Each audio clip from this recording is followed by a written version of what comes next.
podcast brought to you by Ace Hardware Home Services. Now it's time to get to Brandon Marsh. An interesting one. Brandon Marsh, 135 games played this year. Slash lines 249, 328, 419 with an OPS plus of 109. 16 dingers, 60 runs driven in, 36 extra base hits, 19 stolen bases. Did have a 32.4% K rate in 2024. Brandon Marsh, I say, is interesting because he was given an opportunity this year to kind of take one of the outfield positions and run with it and secure it as his. And I don't know how I feel about it going forward. Brandon Marsh, I recognize, has value in this league.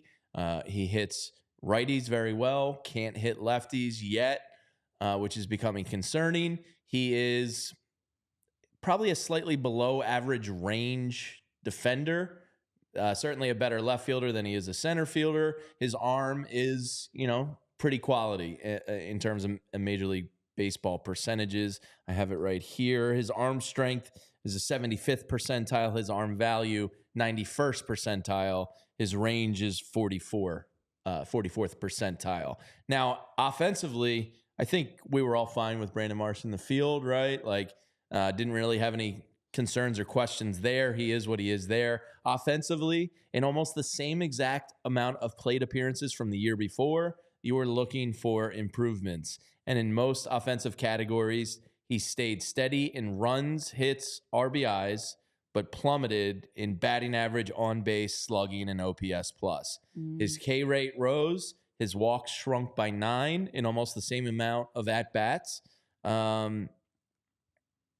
It's hard for me to go above a C. I had, maybe I could be talked into a C+.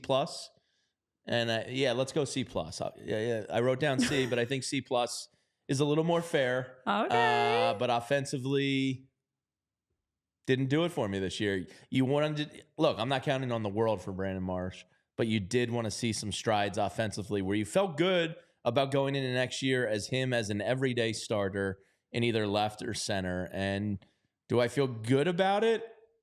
Yeah, I mean, I feel fine about it. Yeah. But, C+. How about you?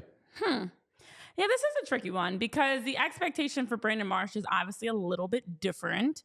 But if they're going to, at times he was a platoon piece and at times he was an everyday piece. And as Dave Zabrowski mentioned in the post/end of season presser, they are actually comfortable with, it seems like, Brandon Marsh and Nick Castellanos as 2 of the 3 outfielder pieces.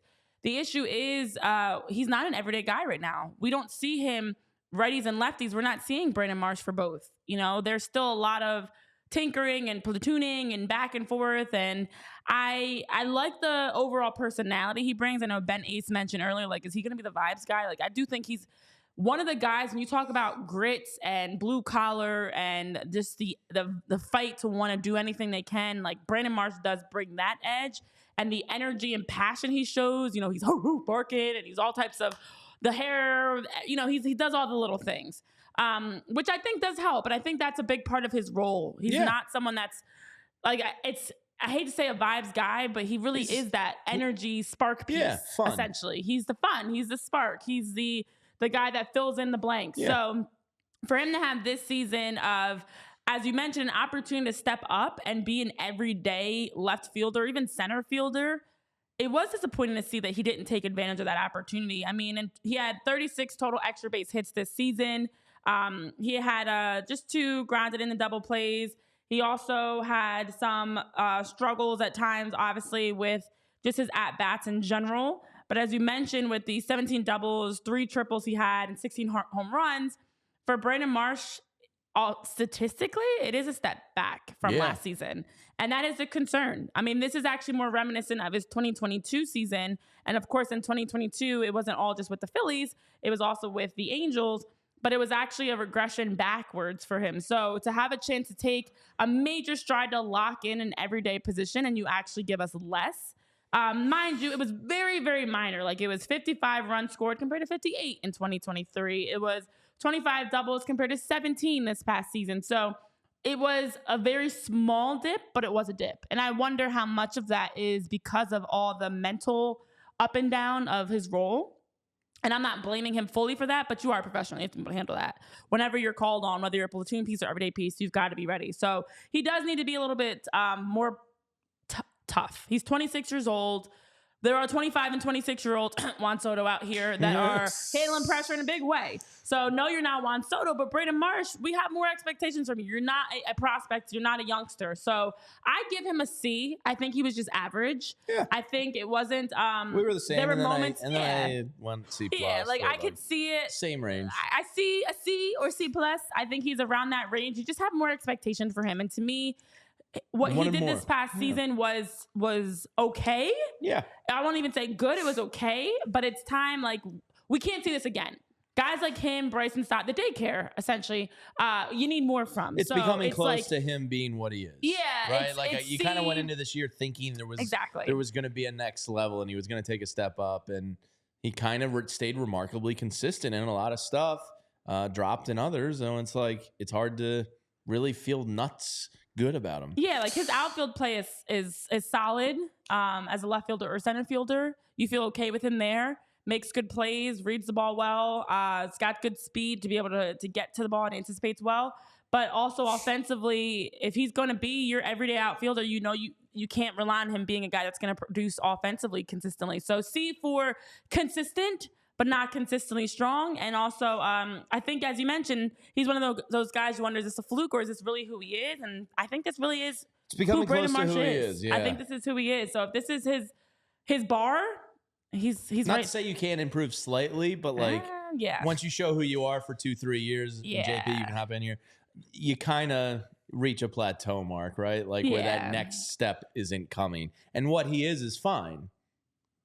He's a C. He's an average guy. It's fine. He shouldn't be making or breaking your results. Not doing He's just cartwheels there. about it. Doesn't C for no cartwheels. Doesn't hurt you. Can contribute. He's fun. He's vibes. JP, what's your thoughts on Brandon Marsh? I was honestly very disappointed with Brandon Marsh this year. Oh. And it's because, like, look, all I really expected for Brandon Marsh is being a contributing role player. And, like, he is a role player, but the contributions were just not there. I mean, you guys talked about his regressions this year, too.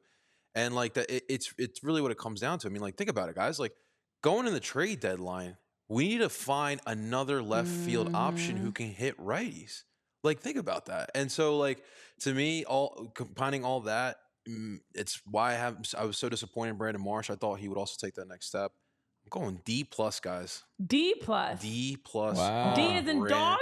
D is in dang. Dave Dombrowski. Now go who's get Professor Ice King? Even I mean, listen, I think to me, it's interesting for a guy like Brandon Marsh. And the reason I struggled with his grade is because I think this, like we said, this is just who he is. And he almost just shouldn't be out there this much. Like, I hate to say it for him and Johan, and I don't blame, like, it's not them saying, hey, put me out there all the time. I think that the Phillies just need to upgrade. If he's going to be one of your outfield pieces, I don't think he's the guy you should be relying on. He should not be an everyday piece. I was fine with him as a platoon piece. You got to figure out who the other half is of that platoon. I think they're actually, to me, showing that they're closer. It's like Marsh, Sosa, Rojas. They're kind of all in that same category. Weston Wilson of like bench pieces, give you a start every once in a while.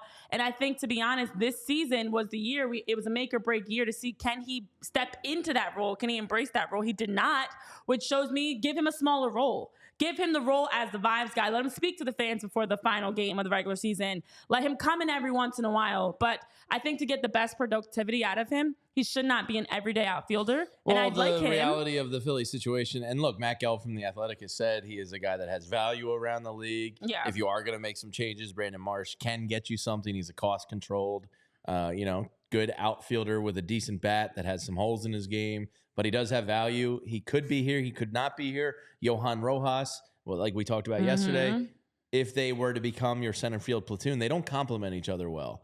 Nope. So the reality is, I don't think one of Marsh and Rojas is gone. They need to be. One of them needs to be gone in some capacity. So, and then you have to get somebody to platoon with Marsh because he can't hit lefties. So then you need like that veteran outfield bench piece type. And you also need a left fielder if you're going to go that route. So you need to upgrade there. I can live with Brandon Marsh in center if you get a good enough bat in left field. it's a sticky situation this offseason. Dave Dombrowski's got to get creative, and it's going to be interesting to watch. I think the reality is, and we saw this now back-to-back postseasons, there are guys that the Phillies are relying on as starters that really should be options as bench pieces or platoon pieces. And Brandon Marsh is one of them. And that's why I could see a D+ because it is disappointing that he had a huge opportunity and did not take advantage of it. But I think he showed us he's not ready for that. He's not able to be that guy. I know in the chat you guys are giving various grades. I see K-Red said a C. Larry's Backyard Barbecue, you're also saying C+. Dave Doors at a B-. And then Ari, you're saying a C as well. So kind of around the same ballpark of, honestly, the biggest thing I am seeing is, as K-Red saying, not optimistic, but I'm rooting for him. Like, he's a guy you like. You like Brandon You Marsh like a him, lot. but you also know the reality is he can't help this team in the way that they're asking. And they need to, as you mentioned, bring in at least one everyday outfielder that can play left or center. Yes. And possibly one everyday and one platoon piece is the reality of what this team needs because it's not Marsh. So, I thought I went into this year thinking, or this 2024 season thinking, like, we have our corner outfielders concrete. Like, Johan Rojas, not sure what I really have, but I have Marsh, I have Castellanos in the corners. And now I'm like, all right, well, I have Castellanos. and he's fine. He's fine if the other spot is upgraded. You know what I mean? Like, you just can't have 2/3 of an outfield offensively not really be able to do much for you. I mean, Brandon Marsh and Johan Rojas together as a platoon, like, it's just something needs to change there. Yeah, I think that's the most obvious area of the Phillies to change. Agreed. Defensively solid, but to Ben Ace's point, like, you have to choose between the two. And if it's Rojas and Marsh, I think you'd rather keep Marsh because he can give you center field and left field play, does give you a better at bat. Before the Hobbit is actually agreeing with you, JP, of a D+ for Brandon Marsh. And Larry's saying he'd rather have Rojas over Marsh. That's a whole other question. If you had to choose, you have a Gold Glove caliber center fielder in Johan Rojas, It honestly depends on who the new piece is. That's a good point. Because if you're getting a weak defender, I'd be more apt to keep Rojas to make up the defense in both corners. Because Castellano, like, say it's Anthony Santander from the Orioles. Okay. Big bop and bat, switch hitter, not a good fielder. Right. Nick Castellanos, not a good fielder. If that was my two corner outfielders, I'd be more apt to keep Rojas to cover up the difference than Brandon Marsh. If it's just an okay bat, that's not a tremendous upgrade, that's an okay defensive player, then I'd probably rather keep Marsh. So you know what I mean? Like, it kind of left field, I think, is going to determine a lot for this team. Yeah. Marsh and and who they Rojas can are realistically dominoes get. this offseason. Yeah. Who they realistically can get as a center fielder or left fielder. We financially. We all silly like the mayor.